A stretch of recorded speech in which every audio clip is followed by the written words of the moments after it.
क्या आप जानते हैं जब किसी के ऊपर किसी चीज का भूत सवार हो जाए तो वो कितनी हद तक जा सकता है, उसकी सोच कितनी दूर तक जा सकती है, इसका अंदाजा वो खुद भी नहीं लगा सकता। एक ऐसा केस जिसकी कहानी और सारी वजहें सुनकर खुद पुलिस तक भी यकीन करने को तैयार नहीं थी। आम जनता की तो बात ही अलग है। नमस्कार दोस्तों, तो क्या हाल चाल है आपके। आज हम बात करने वाले हैं शिवाजी सानप केस के बारे में। इस कहानी की शुरुआत होती है महाराष्ट्र के मुंबई शहर से। यहीं पर एक सबर्ब है कुर्ला। तो बात 15 अगस्त 2021 की है। कुर्ला रेलवे स्टेशन से एक शख्स बाहर निकले और रोड से होते हुए बस स्टैंड तक जाने लगे। ये रात के करीब 10:30 बजे के आसपास का टाइम रहा होगा। रोड पर भीड़ भाड़ थोड़ी कम थी, ट्रैफिक भी कम थी। लोग अपने अपने काम धंधे से घर लौट रहे थे। वो शख्स भी अपने घर जा रहे होंगे।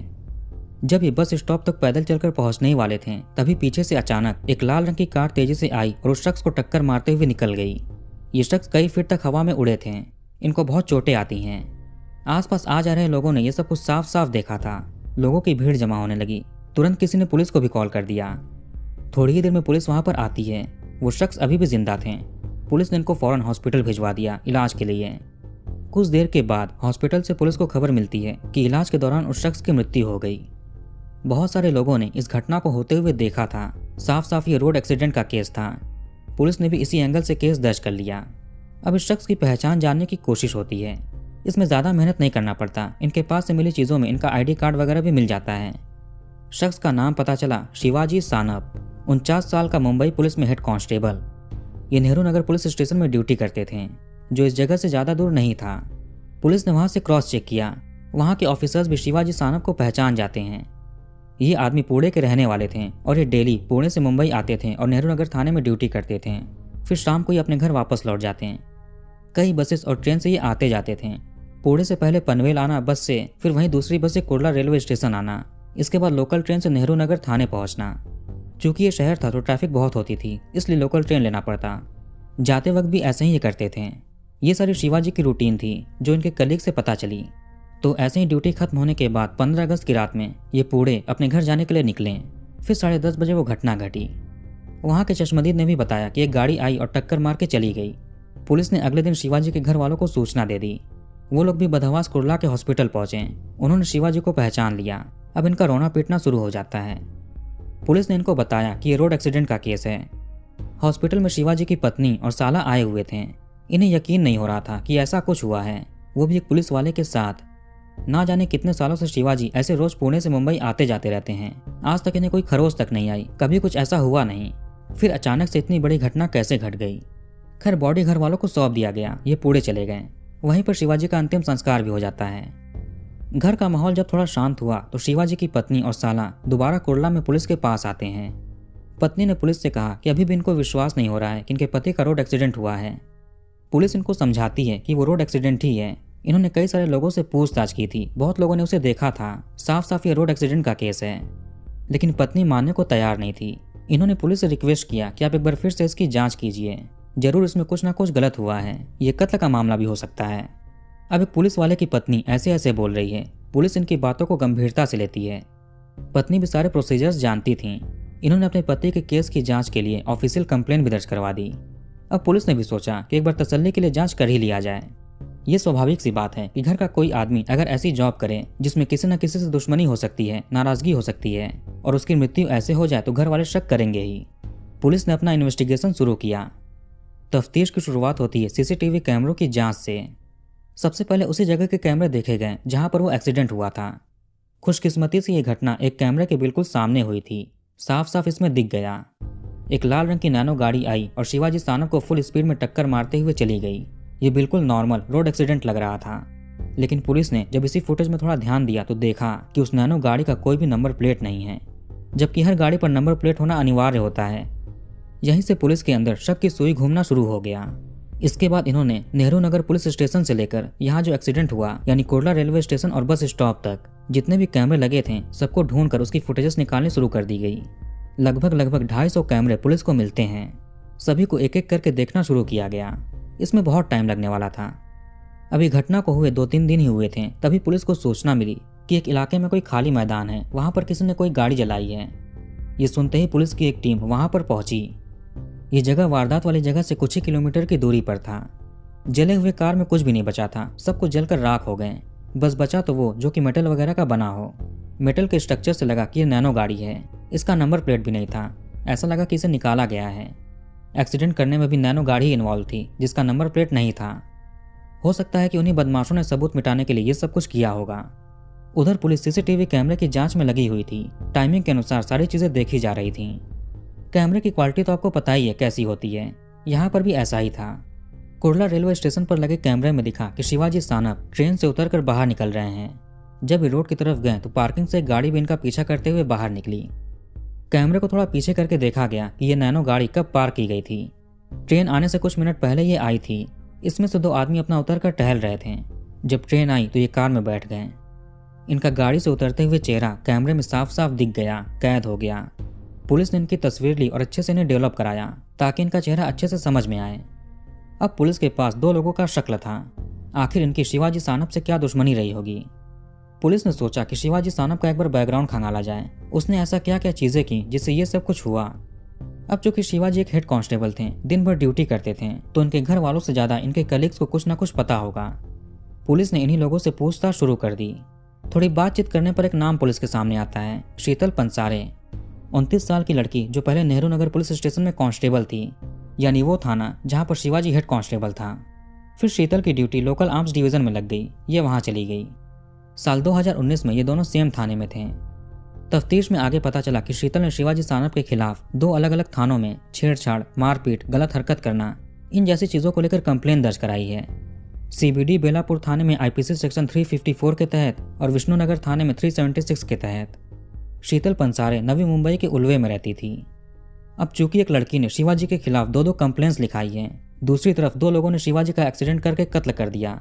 अब उन 2 लोगों का इस लड़की से क्या संबंध हो सकता है।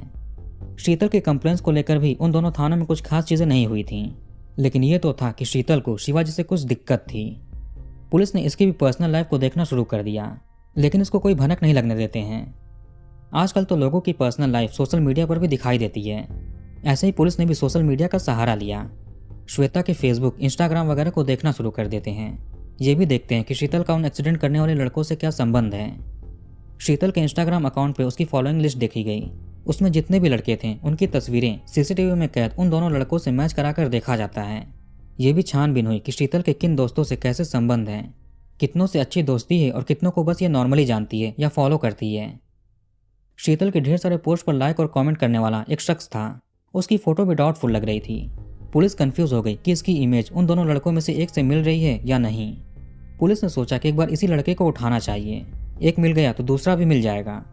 इन्होंने अपनी पहुंच और टेक्नोलॉजी का इस्तेमाल किया और उस लड़के की सारी डिटेल्स निकाली। शीतल के फॉलोइंग लिस्ट में वो लड़का था और उसके फॉलोइंग लिस्ट में शीतल थी। दोनों ही एक दूसरे के पोस्ट पर लाइक करते थे और कमेंट भी करते थे। लड़के का नाम सामने आया, धनराज जाधव। ये तमिलनाडु के चेन्नई में रहता था। पुलिस ने इसका एड्रेस निकाला, फिर चेन्नई पुलिस के जरिए इसके घर जाकर इसको उठाते हैं। मुंबई पुलिस चेन्नई पहुंची। पुलिस ने धनराज का चेहरा उन दोनों लड़कों से मैच कराने की कोशिश की। ये तस्वीर भी साथ लेकर आए थे, पर ये मैच नहीं करता है। एक फोटो को दूसरे फोटो से और एक चेहरे से मैच कराने में फर्क होता है। आखिर ये आदमी है कौन और इस शीतल को कैसे जानता है। पुलिस ने इससे ढेर सारे सवाल पूछने शुरू कर दिए। जब ये सारी चीजें बताने लगा तो पुलिस भी हैरत में पड़ जाती है। ये आदमी शीतल पंसारे का पति था, हस्बैंड था। 2018 में इन्होंने मुंबई में शादी की थी। पुलिस ने धनराज को उन दोनों लड़कों की फोटोज दिखाई। शायद ये उन्हें जानता हो और ये भी बता दे कि शीतल का उनसे क्या रिश्ता है। धनराज ने बड़े ध्यान से उन दोनों लड़कों की तस्वीरें देखी। फिर ये एक को पहचान जाता है। इसमें से एक लड़के का नाम था विशाल जाधव, 18 साल का नौजवान लड़का। जिस बिल्डिंग में शीतल उल्वे रहती है उसका एक सिक्योरिटी गार्ड है, बबन राव जाधव। विशाल बबन राव का बेटा है, यानी सिक्योरिटी गार्ड का बेटा है। ये चीज़ पुलिस के लिए बहुत बड़ा लीड था। अब एक टीम पहुंची उल्वे। वहां से विशाल जाधव को उठाया गया। इसे थाने लाकर अच्छे से अपने अंदाज में बातचीत की गई। विशाल पुलिस के सामने सारी कहानी खोल कर रख देता है। इसने बोला कि शिवाजी सानप, जो कि मुंबई पुलिस में हेड कांस्टेबल है, उसको मारने के लिए शीतल पंसारे नहीं कहा था। कत्ल ऐसे करना था कि ये रोड एक्सीडेंट लगे। शीतल ने विशाल से कहा था कि शिवाजी सानप को रास्ते से हटाना है। विशाल बिना कुछ जाने समझे राजी हो गया। अब ये काम अकेले तो नहीं कर सकता था, इसलिए इसने अपने एक दोस्त की मदद ली, गणेश लक्ष्मण चवन अलायस मुदावत, 21 साल का लड़का जो तेलंगाना से रोजी रोटी के लिए मुंबई आया था। कुछ रिपोर्ट्स के अनुसार मुदावत इसी बिल्डिंग में, जहां पर विशाल के पिता सिक्योरिटी गार्ड थे, जहां शीतल रहती थी, मुदावत वहां पर सफाई करता था। इसी तरह से विशाल और मुदावत की मुलाकात होती है, फिर दोस्ती हो जाती है। तो विशाल ने अपने इसी दोस्त की हेल्प ली थी। शीतल ने मुदावत को 70,000 रुपये और विशाल को 50,000 रुपये दिए थे। इसके अलावा एक सेकेंड हैंड गाड़ी भी खरीदी गई। अब गाड़ियाँ तो काफ़ी महंगी मिलती हैं, लेकिन टाटा कंपनी ने सबसे सस्ते दाम में एक गाड़ी निकाली थी, टाटा नैनो। अब इस नैनो गाड़ी को सेकेंड हैंड लिया तो और भी सस्ते में पड़ गई। अब विशाल और मुदावत शिवाजी की रेकी करते हैं, देखते हैं कि आदमी दिन भर क्या क्या करता है, कहाँ कहाँ पर जाता है। जैसा कि आपको शुरुआत में बताया कि शिवाजी पुणे से पनवेल, फिर पनवेल से कुर्ला बस से आते थे। इसके बाद लोकल ट्रेन से नेहरू नगर थाने जाते हैं। इन दोनों लड़कों ने कई दिनों तक शिवाजी को फॉलो किया। जब इन्हें यकीन हो गया कि शिवाजी का सेम ही रूटीन है डेली, फिर ये डेट और टाइम सेट करते हैं कत्ल करने के लिए।